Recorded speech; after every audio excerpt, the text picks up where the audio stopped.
when Mary Ruth went from 7 to 8 and then 8 to 9 figures, what was the single hardest scaling challenge for you guys? And how in the heck did you break through it? This one's easy.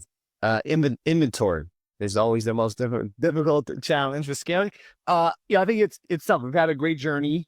And I think just for supply chain, I always say our sales team, and that includes me, is like really good at selling stuff. Well, we're not good at selling exactly what we told you we were going to sell, right? So I do think like getting better, especially around like SKU forecasting and making sure supply chain knows, what inventory they need to get of what products and when you're going to sell those and what campaigns are coming online.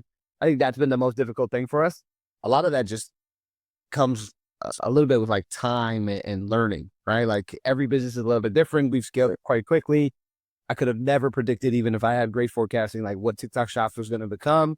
And so like some things are an anomaly, but I think, hats off to my supply chain team. They've just dug deep. They built a lot of internal tools with our analytics department just on like where inventory is, how much do we have, what are the days of cover, how does that compare against what the sales guys think they're going to sell for those products.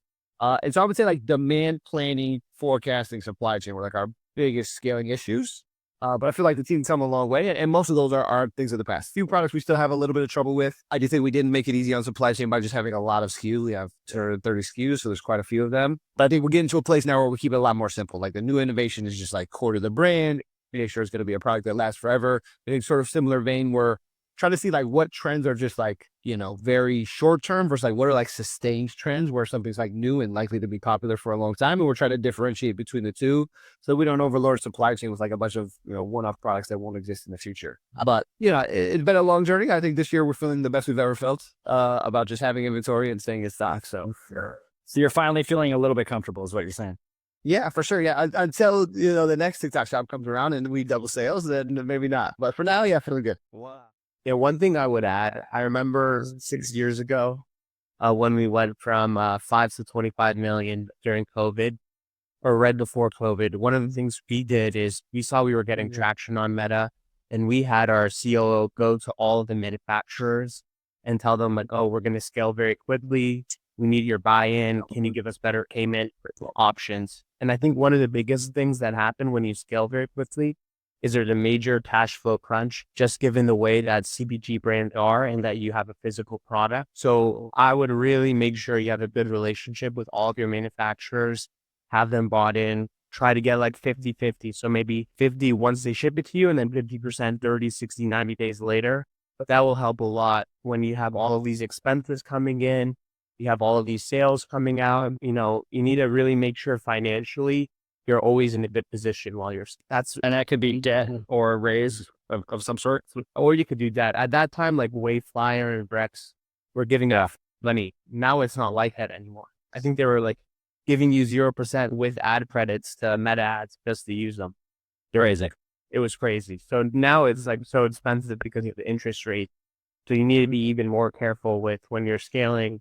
How is all of this going to work together? So Mr. Cordovez, you source from overseas. I don't know what percentage of your inventory is sourced from overseas, but let's just say a large percent. Okay. All of that.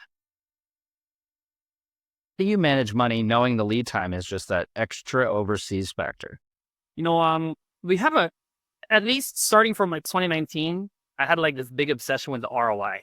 The ROI of a product. It got me into trouble a little bit because we pendulum swung a little bit too much.